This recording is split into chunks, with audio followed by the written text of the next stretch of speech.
Bismillah wa salatu wa salam ala rasulillah. Shrah li sadri wa yassir li amri wa hlul lisani yafqahu qawli. Bien, donc on a déjà fait 2 cours passés. On a parlé d'un résumé de cours sur la génétique formelle avec une application. Maintenant, on va essayer de faire un petit résumé de cours sur la génétique humaine pour faire après une application, Inch'Allah, et pour revenir sur d'autres exercices. On reviendra sur d'autres exercices, Inch'Allah. Donc maintenant, on va essayer de faire un résumé de cours sur la génétique humaine. Vous savez que la génétique humaine, c'est une génétique qui est propre à l'espèce humaine et qui repose surtout sur le pédigré, entre autres éléments. Mais le pédigré est essentiel, c'est-à-dire l'arbre généalogique, qui est une représentation dans laquelle les mâles sont représentés par des carrés ou des rectangles, les femelles par des ronds. S'ils sont hachés, ça veut dire que l'individu est mâle. S'ils ne sont pas hachés, ça veut dire que l'individu est sain. Vous avez les traits de mariage, vous avez les traits de fraternité entre les frères. Et donc, on a essayé de faire sortir 6 règles importantes avec quelques hypothèses, avec précisément 16 génotypes. Donc, on va essayer de faire un tout petit peu de cela. Donc, génétique humaine.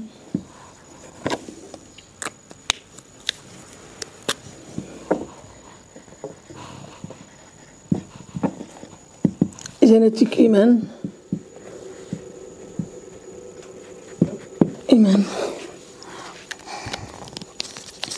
Elle repose sur le pédigré ou arbre généalogique.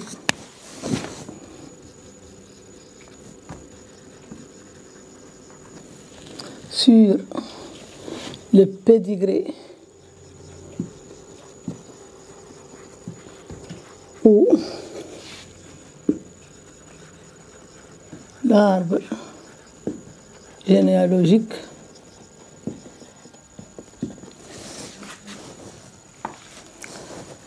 Cet arbre à vue, quand on le voit, on sait s'il y a dominance ou non. Parce que si dans cet arbre, il y a seulement 2 phénotypes, c'est un cas de dominance absolue. Ou bien sain domine, ou bien malade domine.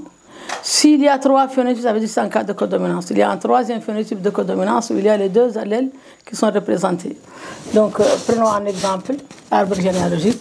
Par exemple, ici, vous avez ça, c'est une femme malade, un homme sain.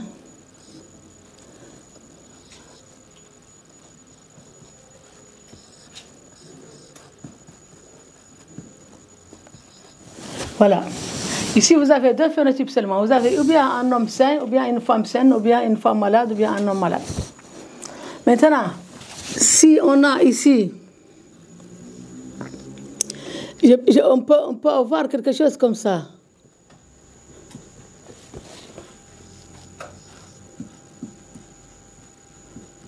Ça veut dire que cette femme porte l'allèle sain et l'allèle malade. L'homme aussi porte l'allèle sain et l'allèle malade. Et ici, on a une fille saine, un garçon malade, une fille malade, un garçon sain. Ça, on peut le voir. Ici, ça, ou bien, le même arbre, on peut le représenter autrement. On dit que ça présente les traits. Les traits, c'est-à-dire le phénotype de codominance. Ici, vous avez une fille saine, un garçon malade, une fille. D'accord? Donc, à vie, on va dire qu'ici, c'est avec dominance absolue. Ça, par exemple, on l'appelle A1 et ça, on l'appelle A2. Arbre 1, arbre 2. Dominance absolue. Et ici, avec codominance.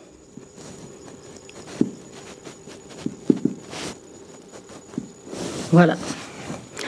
Quand on voit 3 phénotypes, c'est un cas de codominance. Quand on voit 2 phénotypes, c'est un cas de dominance. Et bien sûr que les individus qui ne sont pas hachés sont des individus sains. Les individus qui sont hachés sont des individus malades. Bien. Maintenant, Elle repose sur ce pédigré, entre autres. Dans cette génétique humaine, on fait recours au karyotype cellulaire, on fait recours à l'électrophorèse, on fait recours à d'autres éléments. Maintenant, elle se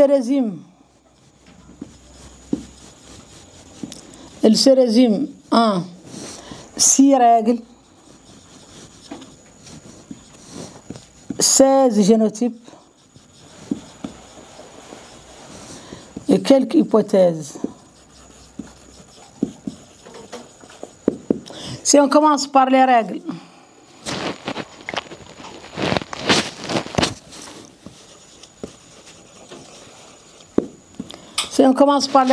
on va dire règle 1. Règle 1. Des parents sains ayant un enfant malade, automatiquement l'allèle de la maladie est récessif. Des parents sains ayant un enfant, que cet enfant soit une fille ou un garçon, l'essentiel qu'il y a un enfant qui est malade. Donc, je dirais ici que l'allèle de la maladie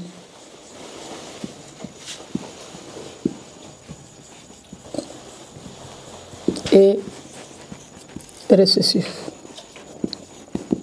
Voilà.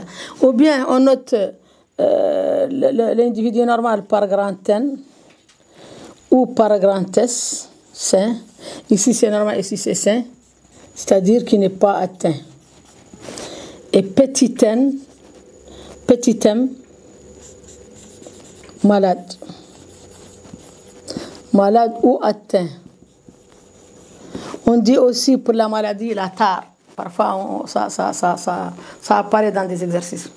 Donc ça, c'est la règle 1. La règle 2.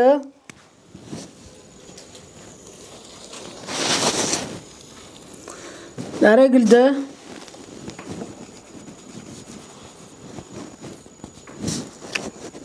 Des parents malades maintenant. Ça, c'est quelque chose de très clair. Et c'est logique aussi. Mais si les parents sont sains et qu'un enfant apparaît malade, tout ce qu'il a, il provient de ses parents, c'est que la maladie était cachée. Si elle est cachée dans les parents, c'est qu'elle est récessive. Là, c'est le contraire.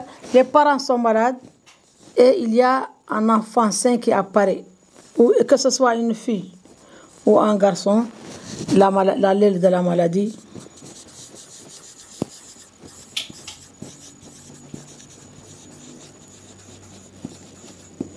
est dominant. Et là aussi, le grand thème malade, le petit n ou petit s, sain, comme vous voulez. D'accord, ça c'est la deuxième règle. Maintenant, la troisième règle, c'est une règle où on ne trouve pas des parents sains ayant un enfant malade, ni des parents ayant un enfant sain. Ça veut dire quoi? Ça veut dire qu'on ne peut pas confirmer dominant, ni rejeter dominant. On ne peut pas aussi confirmer récessif, ni rejeter. On dit que les deux sont possibles, jusqu'à preuve de contraire. Mais les généticiens disent que si on trouve ce cas, on dit que l'allèle de la maladie peut être dominant, peut être récessif, mais dominant est plus probable, jusqu'à preuve de contraire. Si l'exercice donne une indication, c'est ce que l'exercice a dit, c'est ce qu'on va faire. S'il dit qu'il est récessif alors qu'on a dit que dominant est plus probable, on met qu'il est récessif. D'accord? Bien. Règle 3.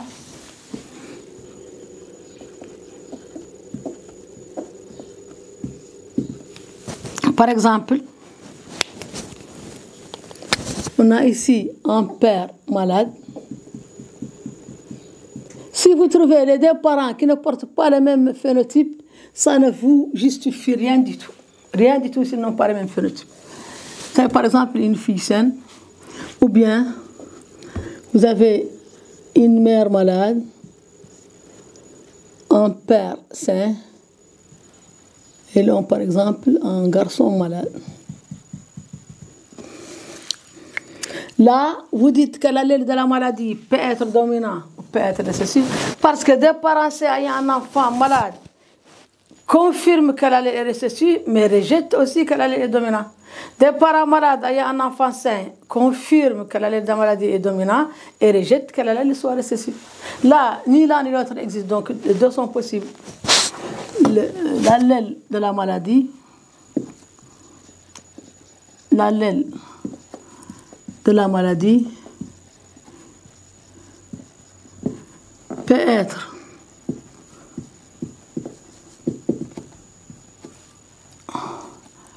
dominant, mais je mettrai ici plus probable, jusqu'à preuve de contraire.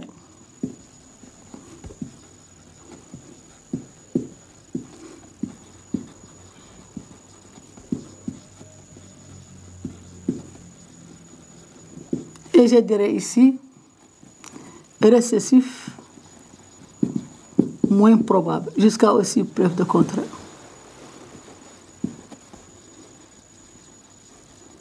Moins probable. D'accord?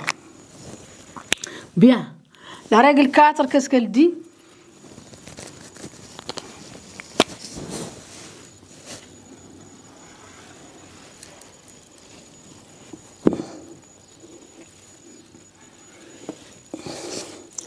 Règle 4. Cette règle est conditionnée par la première règle. Si l'allèle de la maladie est récessif et que le pédigré montre un père sain ayant une fille malade ou une mère malade ayant un garçon sain, je dirais automatiquement que la maladie est autosomique. Et ça, on va essayer de le justifier ou de le démontrer devant vous, Inch'Allah. Donc, règle 4. Si l'allèle de la maladie est récessif, donc si la première règle n'est pas vérifiée, on ne peut pas parler de la quatrième règle. Si l'allèle de la maladie est récessif et le pédigré montre un père sain ayant une fille malade, on ne parle pas de sa mère, ou bien une mère malade et on ne parle pas de son père ayant un garçon sain. Les gènes maintenant, moi j'aimerais quand je parle de la localisation, je parle du gène, et quand je parle de la relation entre les allèles, je parle de l'allèle. C'est l'allèle qui est dominant ou récessif et c'est le gène qui est autosomique ou gonosomique. C'est-à-dire que le gène, bon, il a des allèles, je sais qu'il est ou bien seul, mais quand même, moi personnellement, je préfère parler du gène ici. Le gène est autosomique. Si on veut démontrer cela, regardez bien avec moi. Nous partons du fait que S domine petit m, c'est-à-dire que l'allèle de la maladie est récessif. Et on a un père sain ayant une fille malade, ou bien une mère malade ayant un garçon sain. Nous savons que l'allèle est récessif, et nous supposons qu'il est gonosomique porté par X. Si le gonosomique porté par X est récessif, quel est le génotype de ce père? Vous savez qu'il sera X grand S sur Y. Et quel est le génotype de sa fille? Elle sera X petit m sur X petit m. Est-ce que c'est compatible selon vous? Regardez bien. Le père va donner le X à sa fille. Est-ce qu'il a un XM pour lui donner ça? Non. Il a un XS et s'il lui donne XS, elle sera saine, elle ne pourra jamais être malade. Donc ça, ce n'est pas compatible. C'est exactement le cas de la mère. Si elle est X petit m sur X petit m et que son fils est X grand S Y, où est-ce qu'elle a trouvé le XS pour le donner à son garçon? Donc ça, ce n'est pas possible comme ça. Si un père sain ayant une fille malade ou une malade ayant un garçon sain, dans le cas de l'allèle récessif, les gènes ne peuvent être qu'autosomiques. Et d'ailleurs, dans ces règles qu'on va voir, on ne trouvera pas une règle pour confirmer les gènes gonosomiques. Les règles, c'est seulement pour confirmer les gènes gonosomiques. Mais si la règle des gènes autosomiques ne peut pas être vérifiée, on dit que les gènes gonosomiques portés par X sera plus probable, jusqu'à aussi preuve de contraire, jusqu'à que l'exercice nous donne une indication. D'accord? Bien. Donc regardez ici, les gènes et autosomiques. Voilà, ça c'est la quatrième règle. La règle 5 aussi, La règle 5, elle est toujours pour confirmer les gènes autosomiques, mais dans le cas de l'allèle dominant. Vous avez règle 5.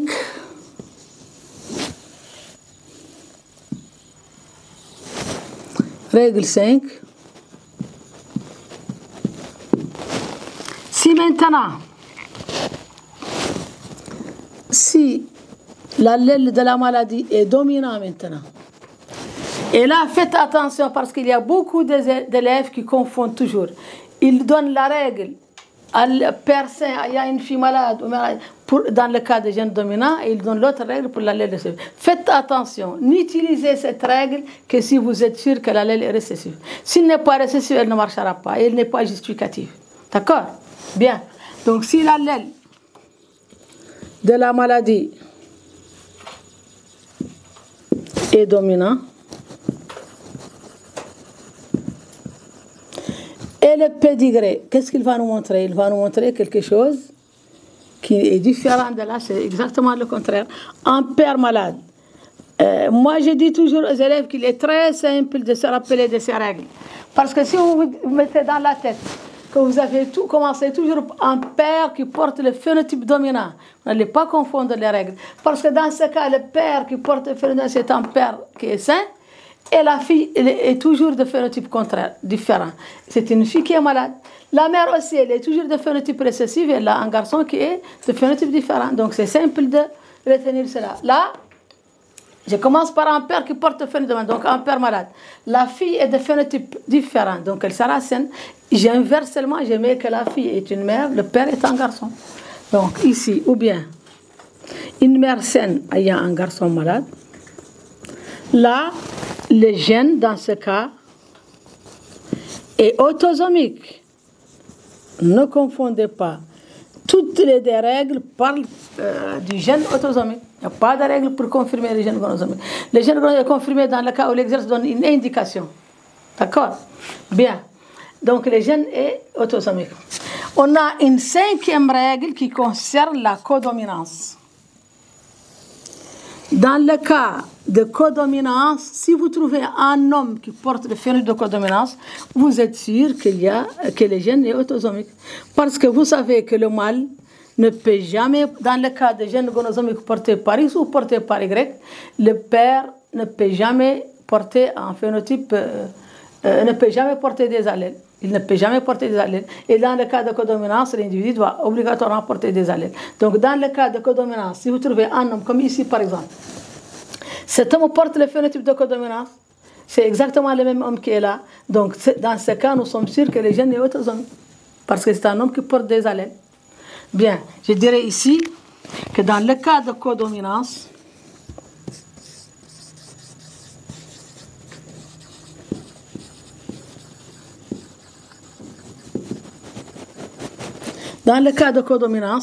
si un homme porte le phénotype de codominance, j'espère que vous connaissez que ça c'est phénotype de codominance, le gène est autosomique aussi.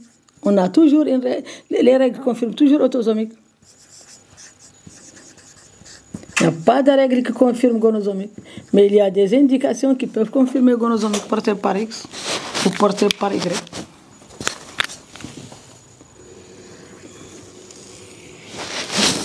C'est clair? Donc ces règles peuvent nous aider à résoudre les exercices. Je parlerai en deuxième cas des génotypes possibles. Il y a 16 génotypes possibles. Et je crois qu'il est très facile de comprendre pourquoi dans les gènes gonosomiques, les génotypes sont plus nombreux que dans les gènes autosomiques. Dans les gènes autosomiques, les femelles ont les mêmes génotypes, il n'y a pas de différence. Dans les gènes gonosomiques, il y a une différence entre les mâles et les femelles. Donc il y a 10 génotypes dans le cas des gènes gonosomiques, il y a 6 seulement dans le cas des gènes autosomiques. D'accord? La vérification qu'on avait faite pour la 4e règle est valable pour la 5e règle. Si vous avez par exemple un père qui est malade ici, une fille saine, dans ce cas, M domine petit s. C'est-à-dire que ce monsieur aura X grand M sur Y comme génotype, sa fille aura X petit s sur X petit s. Où est-ce que le père a trouvé X petit s pour donner ça à sa fille? Elle aussi, si elle est X petit s sur X petit s, elle ne peut pas avoir un XM pour le donner à son garçon qui est malade. Celui-là, il est X grand M sur Y. Ça aussi, c'est impossible. D'accord? Donc, je passe au génotype possible.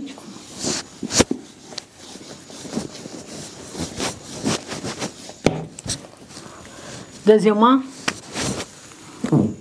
génotype possible. Donc, on a 16 génotypes. Il existe 16 génotypes possibles.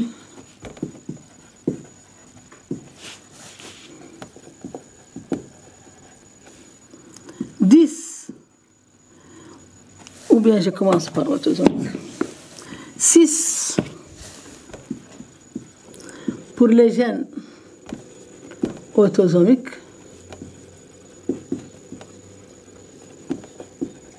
et 10 pour les gènes gonosomiques, portés par X.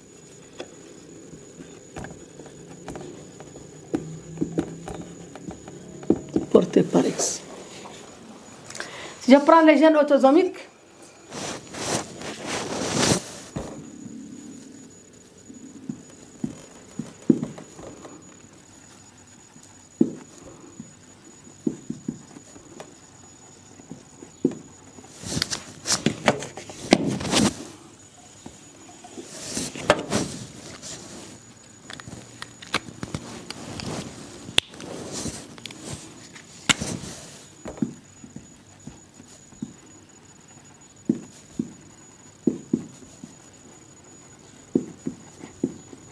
gènes autosomiques.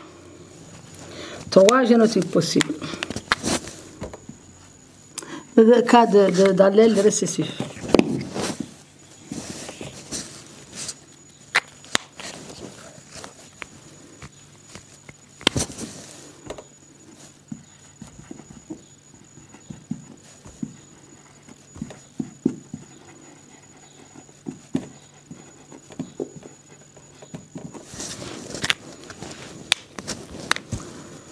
Trois génotypes possibles.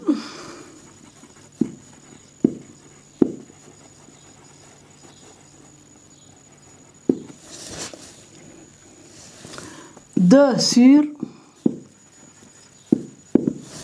lesquels on a des génotypes sur certains. C'est quand on a, par exemple, gène grand A, petit a.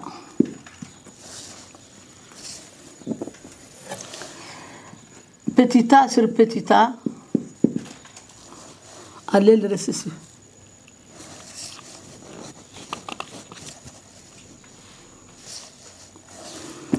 A, c'est petit a malade. Individu malade. Vous savez que l'allèle récessif est toujours de la spire. Individu malade. Grand A, petit a, individu sain, ayant un parent, un enfant malade.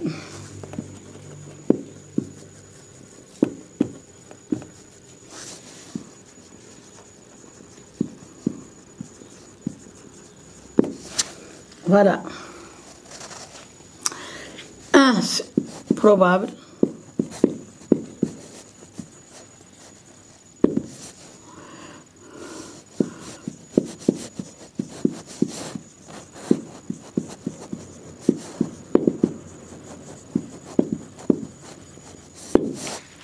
Individu sain, n'ayant ni parent malade, ni enfant malade.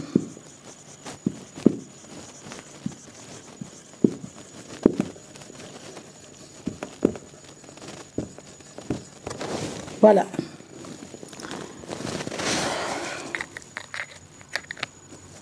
Pour l'allèle dominant, c'est exactement l'inverse.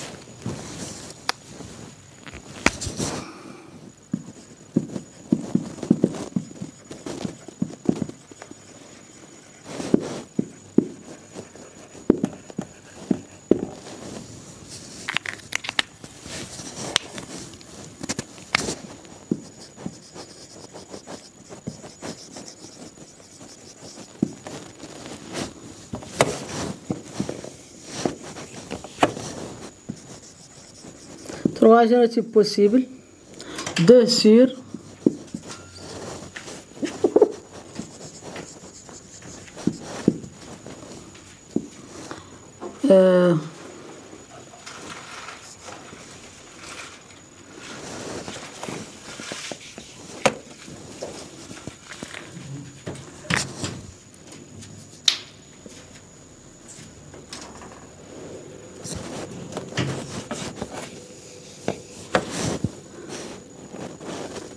M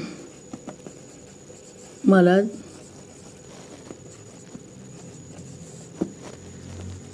M domine S.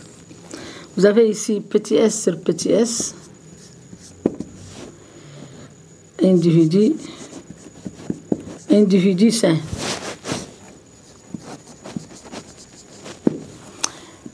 Grand M sur petit s,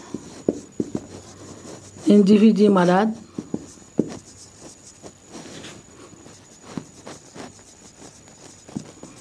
Ayant un parent ou un enfant sain.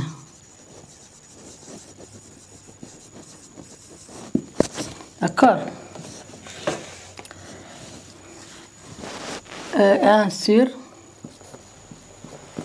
un bateau probable.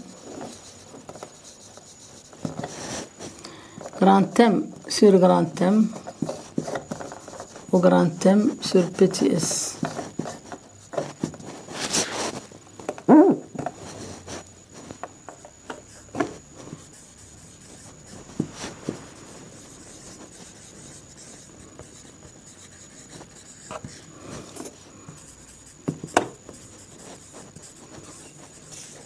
Ni parents sains, ni enfants sains. D'accord. Donc ça c'est pour les gènes autosomiques, 6 génotypes possibles. Pour les gènes gonosomiques portés par X, 10 génotypes possibles.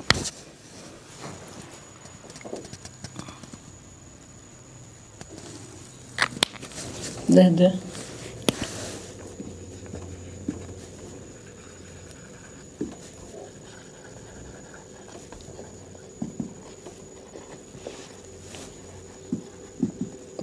Par X. 10 génotypes possibles.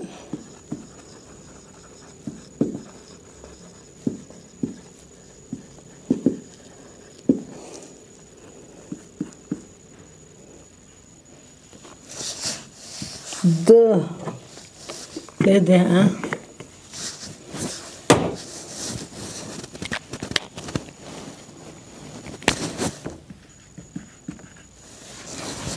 Ça c'est pour vous, personnellement, pour faire les génotypes très vite. Donc pour les gènes gonos, vous avez 10 génotypes possibles, 5 dans le cas d'allèle récessif, 5 dans le cas de l'allèle dominant. Ici je mettrai cas d'allèle récessif.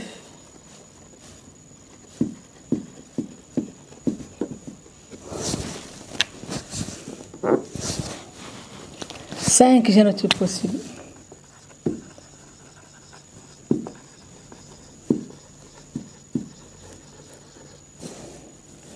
Quatre sur. Vous savez que quand on est dans les gènes gonosomiques portés par X ou portés par Y, le mâle, son génotype est toujours sûr. Toujours sûr. Tout ce qui se rapporte au mâle est sûr. Donc 4 sur. Par exemple, prendrons ici exemple. Gène grand S. S pour sain et petit m pour malade. Vous avez ici X grand S sur Y, homme sain. X petit m sur Y, homme malade.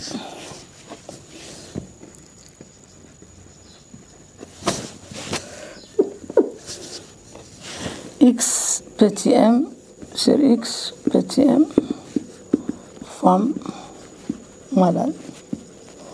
Une femme, quand elle est malade, elle porte phénotype récessif, elle sera X petit m sur X petit m. X grand S sur X petit m, femme saine, ayant un parent ou un enfant malade. Voilà. Un sur, un bateau probable, pardon.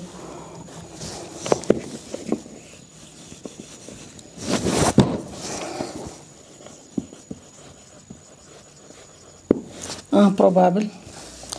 X grand S sur X grand S, X grand S sur X petit m. Femme saine, n'ayant ni parents malades, ni enfants malades. Bien. Ça, c'est pour les gènes gonosomiques portés par X allèle récessif. Si maintenant, on a exactement le contraire pour les gènes gonosomiques portés par X allèle dominant. Cas d'allèle dominant.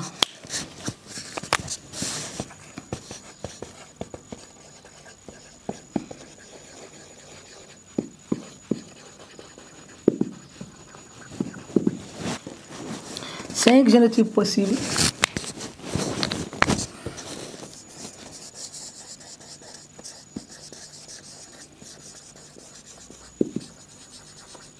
D'accord. Vous avez 4 sur.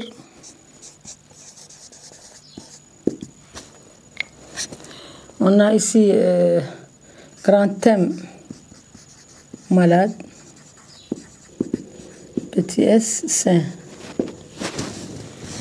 Donc, on a X grand M sur Y, homme malade.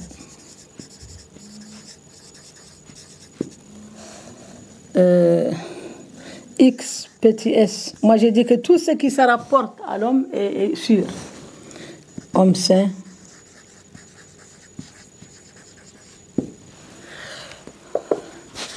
X petit s sur X petit s,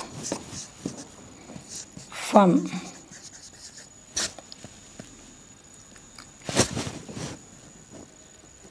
Femme saine. X grand M sur X grand M, ou je vais mettre ça là-bas, plus de place ici.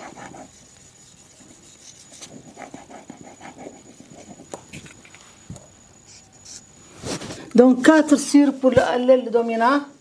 Ici on a homme malade, homme sain, femme saine. Mais il y a une femme hybride. Quand la femme a un parent ou un enfant sain, elle est obligatoirement hybride. Donc, femme malade,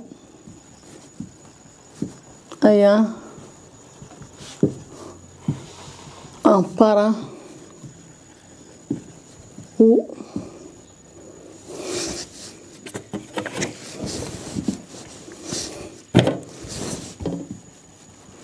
un enfant sain. Voilà. Pour 1 sur un bateau probable, c'est X grand M sur X grand M, ou X grand M sur X petit s. Femme malade,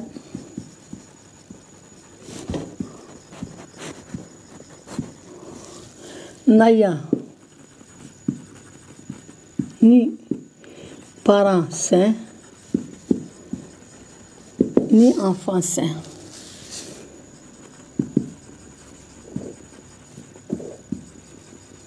Voilà. Donc, en gros, c'est ça. On a parlé des règles, on a parlé des génotypes. Il nous reste la discussion des hypothèses qu'on fera dans le cours prochain, Inch'Allah. Donc, merci de votre attention. J'espère que vous avez tiré profit de ce cours. Et la prochaine fois, Inch'Allah, je ferai la discussion des hypothèses avec un exercice d'application. Et dans les séances qui viennent après, on fera plusieurs exercices. Dans chaque exercice, il y a une idée qui n'est pas dans l'autre. Merci.